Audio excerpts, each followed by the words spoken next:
Bismillahirrahmanirrahim. Adik-adik mahasiswi STIQ Iskarima semester 6 perkuliahan fikih munakahat yang dirahmati Allah. Mari kita lanjutkan perkuliahan online meskipun sangat terbatas. Menanggapi pertanyaan Mbak Rasyifahani di grup kemarin tentang apa sih syarat-syarat yang harus dipenuhi kalau ingin melakukan poligami. Juga menanggapi pertanyaan yang dilontarkan Mbak Mirza sama teman-teman di grup ya. Gimana seandainya seorang suami nanti minta izin poligami, gimana antuna mengizinkan atau tidaknya. Itu memang bahasan poligami ini sesuatu yang sensitif, yang menimbulkan banyak pro kontra ya, dengan banyak argumen ya. Tapi yang pasti di sini kita belajar, mencari ilmu, mencari wawasan, sehingga di sana kita akan bisa berlaku arif dan bijak dalam menanggapi poligami ini.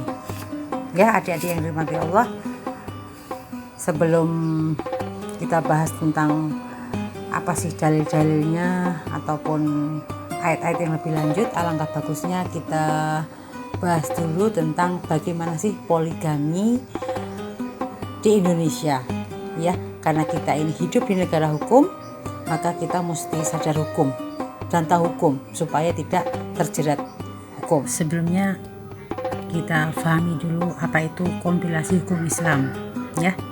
Kompilasi hukum Islam ya, atau disebut KHI di Indonesia, merupakan rangkuman dari berbagai kitab yang ditulis oleh ulama fikih yang biasa dipergunakan sebagai referensi pada pengadilan agama ya, untuk diolah dan dikembangkan serta dihimpun ke dalam satu himpunan gitu ya.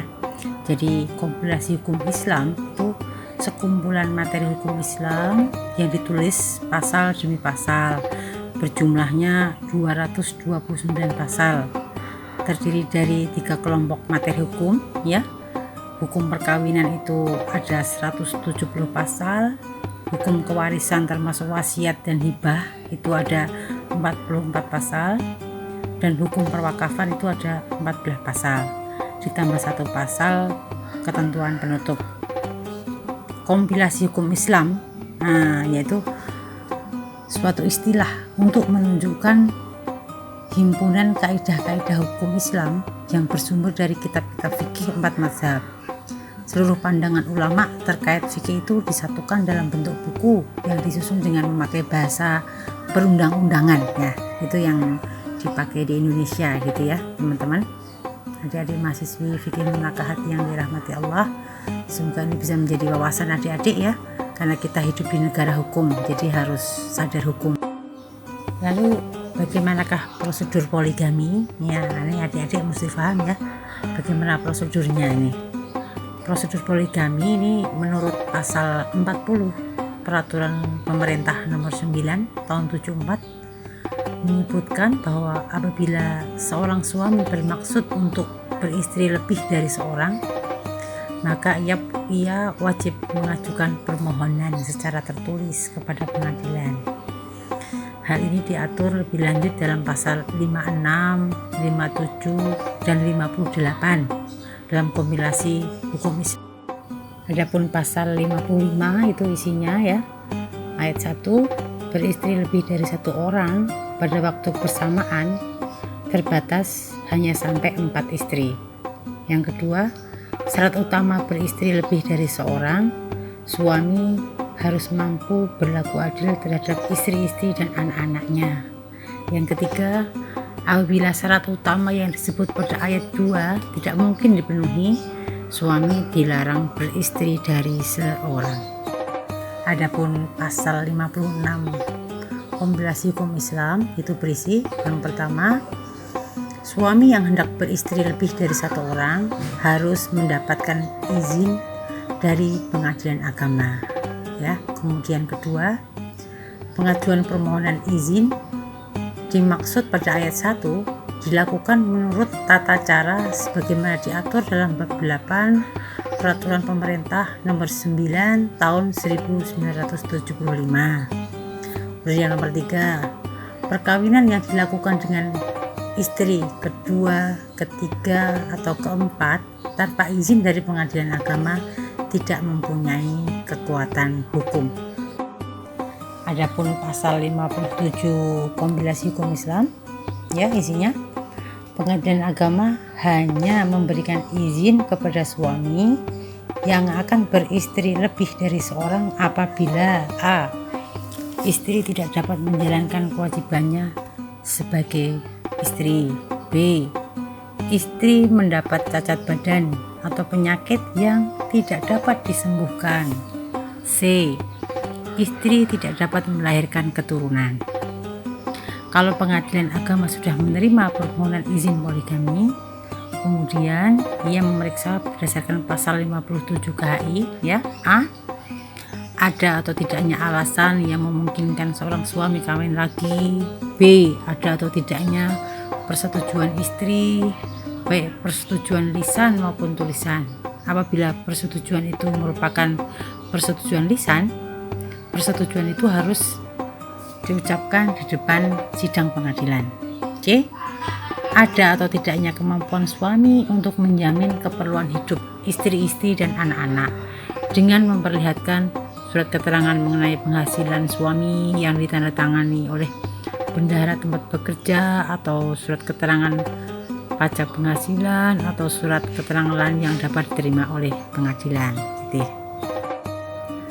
Pasal 58, yang pertama, selain syarat utama yang disebut pada pasal 55 ayat 2, maka untuk memperoleh izin pengadilan agama harus pula dipenuhi syarat-syarat yang ditentukan pada pasal 5 Undang-Undang Nomor 1 Tahun 74, yaitu adanya persetujuan istri, b. adanya kepastian bahwa suami mampu menjamin keperluan hidup istri-istri dan anak-anak mereka.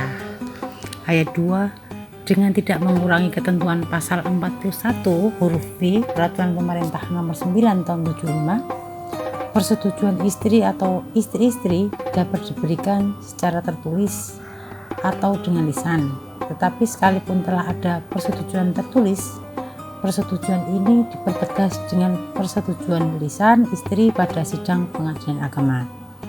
Yang ketiga, persetujuan dimaksud pada ayat 1 huruf A tidak diperlukan lagi seorang suami apabila istri atau istri-istrinya tidak mungkin diminta persetujuannya dan tidak dapat menjadi pihak dalam perjanjian, atau apabila tidak ada kabar dari istri atau istri-istrinya sekurang-kurangnya 2 tahun, atau karena sebab lain yang perlu mendapat penilaian hakim. Adapun pasal 59, dalam hal istri tidak mau memberikan persetujuan dan permohonan izin untuk beristri lebih dari 1 orang berdasarkan atas salah satu alasan yang diatur dalam pasal 55 ayat 2 dan 57, pengadilan agama dapat menetapkan tenggang pemberian izin setelah memeriksa dan mendengar istri yang bersangkutan di persidangan pengadilan. Poligami adalah sebuah keniscayaan yang harus dilihat dan disikapi dengan porsi yang seharusnya, yakni sikap yang bijaksana, dengan memperhatikan niat dan tujuan dari masing-masing pelaku. Bagi laki-laki, sikap kehati-hatian dalam melangkah, tidak gegabah, yakin punya kemampuan, yakin punya kekuatan, yakin punya tujuan kemaslahatan yang besar dan bisa menjadi solusi umat secara baik dan bukan sebaliknya, yakin tidak ada kezaliman dan kemadharatan sehingga mana hakikatnya tidak dipelintir atau dijadikan alasan oleh mereka yang tidak bertanggung jawab. Dan juga tidak seharusnya kita sebagai perempuan antipati atau bahkan sampai pada sikap mengharamkan dibolehkannya poligami itu sendiri, yang dapat menjatuhkan kita pada sikap menolak nas dari ayat-ayat Al-Quran yang jelas-jelas mutlak kebenarannya. Hikmah dan maslahat pasti ada di setiap tasrih ilahi, baik yang sudah diketahui maupun yang belum diketahui. Mungkin di balik itu semua terdapat rahasia-rahasia yang perlu akan terungkap kepada kita melalui masa kehidupan yang panjang oleh generasi-generasi mendatang dalam kondisi yang berbeda nanti, sehingga mana poligami bisa difahami dan disikapi dengan arif tanpa harus mengurangi makna kesakralan sebuah pernikahan dan tujuan dari pernikahan itu sendiri. Wallahu a'lam bishawab. Assalamualaikum warahmatullahi wabarakatuh.